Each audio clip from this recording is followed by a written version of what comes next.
Hello, beautiful ladies, and let me just get comfortable. Today, I really want to share with you, but hopefully in the most non-judgmental way, because I don't judge anyone, but I really want to share with you a decision I've come to. I'm sure you know where this is going if you have watched my previous videos.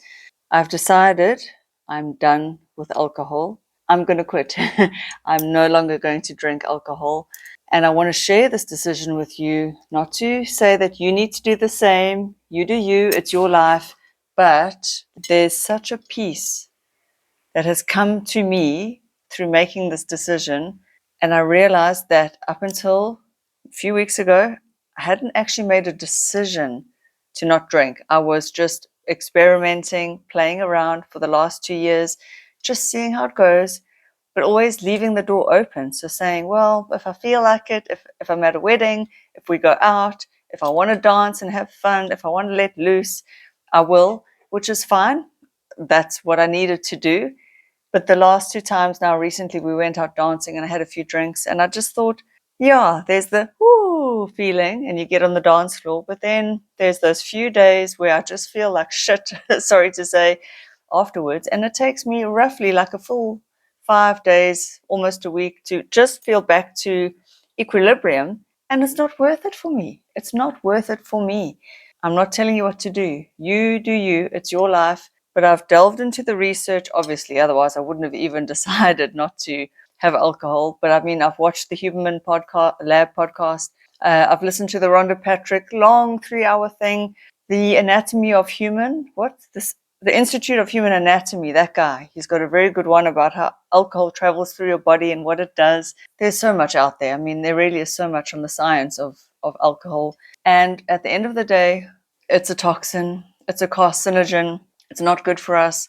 I know we can still choose to imbibe if we want to. I think you need to decide. This is how I've come to the decision. What is it giving you and what is it taking away? And when that shift becomes like it's taking away more than it's giving you, at least in my case, that's what's happening. It's a no-brainer. I just don't want to do it anymore. But I found it so interesting that the minute I decided, you know what, I'm actually done. I just don't want to anymore. Why am I even leaving the door open to this? Because then when you leave the door open and you say, I'll see how I feel, I don't like it anyway, but then there's always this chance you may be pushed into having one. Socially, somebody could say, oh, just have a glass of champagne. And because you haven't taken a firm decision, at least this is for me, because I had not taken a firm decision, I was always swayed and always thought, well, maybe I feel like it. Maybe now's the time. I just want to relax. It's time for a party. I just want to let loose. I want to join all my friends. They're all doing it. And again, nothing wrong, no judgment. But for me, the peace, the utter peace that I'm feeling with having taken this stance for myself is indescribably, it's amazing. I want to share it. It may inspire you to quit. And I don't care what you do. I really don't.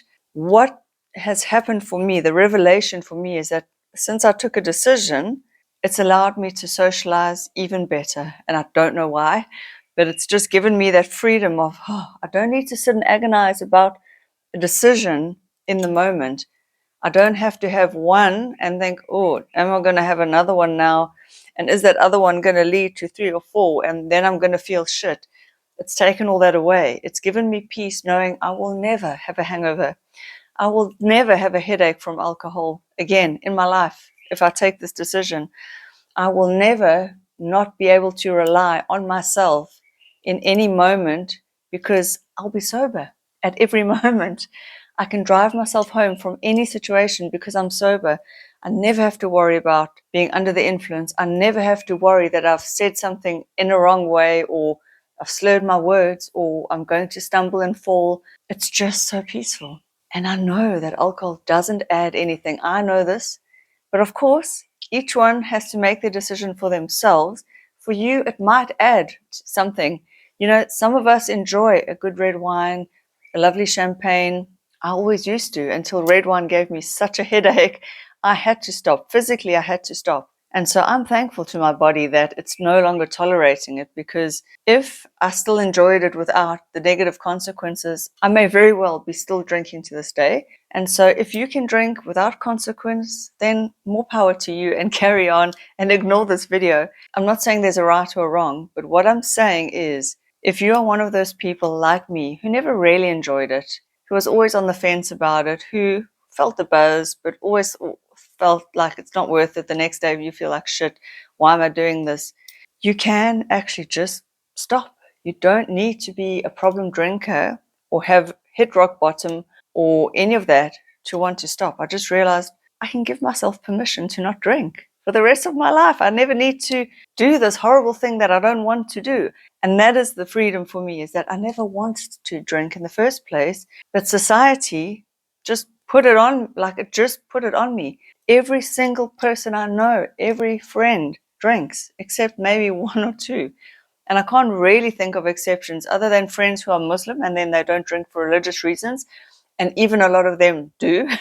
They sneak it. And so at every social gathering, I can't really think that I know of anyone who doesn't drink. And so I know that I've hesitated to take a stance, a decision, because I don't want to be the odd one out. I don't want to be weird. I don't want to be the one that no one wants to invite. I don't want to be the boring one. Or when I was younger and didn't drink as much as everyone else, I was labeled the party pooper. And now I realize, who cares? Who cares? Number one, I'm older now. Older adults don't really put as much pressure. When I was younger, the pressure was there. But now, no one really cares what anyone's drinking. And if they do, I can just say whatever it is that feels right in the moment. I could say my body doesn't tolerate it. It doesn't work for me in perimenopause. I just don't want to. No, thank you. There's a million and one things I could say in the moment, or we could have a heart to heart, whatever. It doesn't matter. I realize that it's none of their business. If they are open to hearing about my experiences, fine, but I don't need to defend my decision. And I don't want them to defend theirs. If they want to drink, that's fine. That's fine. That's also fine. The awkwardness and discomfort was living in me because I wasn't comfortable, because I was on the fence. I was like, oh, do I, don't I, do I, don't I? And then not drinking, but thinking maybe I should join them. But the minute I took a firm decision, all that noise has gone. There's just peace. It's just peace, knowing I will always be in control. I will always be able to drive. I will always remember the night. No more hangovers. What a freedom. That also means that I can stick to my exercise and healthy eating routine without being thrown off. Because for me, a small female, sensitive to medications and alcohol, one night of drinking throws me right off for a whole week. And I don't like that. So why am I doing it? I don't need to. And so I've been socializing just fine, if not better, without it, because now I'm actually more relaxed.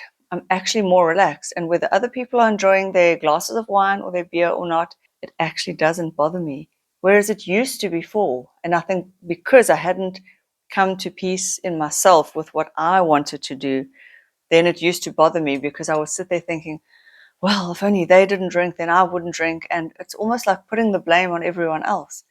But I'm a full-ass grown-up woman, so why was I not taking my own power? And for you, whatever decision you come to will be you taking your power, whether it's having one glass a day, having just on the weekends, having one blowout now and then. I can't tell you what's right or wrong. Only you know what's right or wrong for your body. But you will know what's right or wrong. I think, at least for me, I've come to this by the level of peace you feel. So much peace. I know I'm repeating myself because it's true. There's just so much peace with this decision. I could almost cry with the, like, why I didn't do this before. And it's funny because growing up, being surrounded by alcohol, I mean, every man I've ever dated, every man I've ever known has drunk alcohol, whether he's had a lot or little. I mean, my father drank, my stepfather drinks, my mother has drunk before, and like no one I know has never drunk alcohol.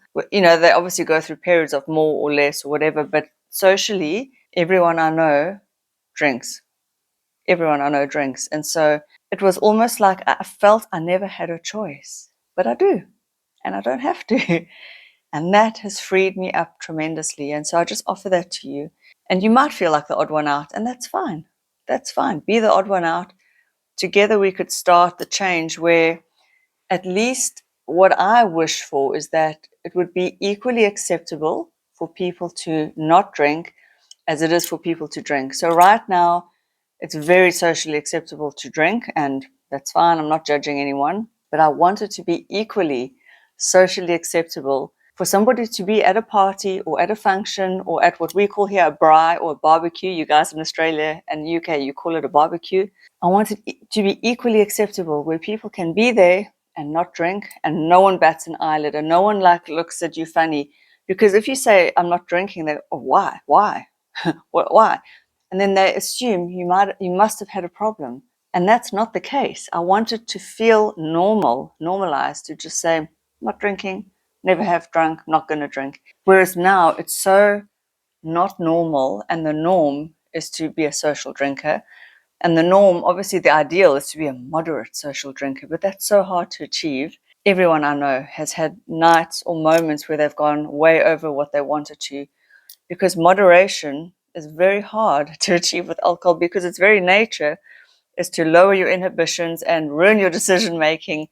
And you start off saying, I'm just going to have one or two, and then you end up 3, 4, 5, 6, 7 down the line. And that happens to the best of us. And I'm not judging you. I love you no matter what you do. But I would like to share this thing that has freed me in the hopes that it frees you too. Oh, and before I go, I keep forgetting to tell you guys about my membership. I know I should be promoting it. I'm so bad at selling myself, but it's very affordable. You can quit at any time, but there you will get so much more behind the scenes stuff. You'll get the first draft of this video where I was working my way through this decision and speaking about it. And so you can get a lot of cool content for very little, and you can hang out with me more. It's a safe space. That's why I created it, just so that we could chat. And I encourage you to join, and I will see you there. So there you have it. Thank you for watching, and I will see you in the next video. Bye.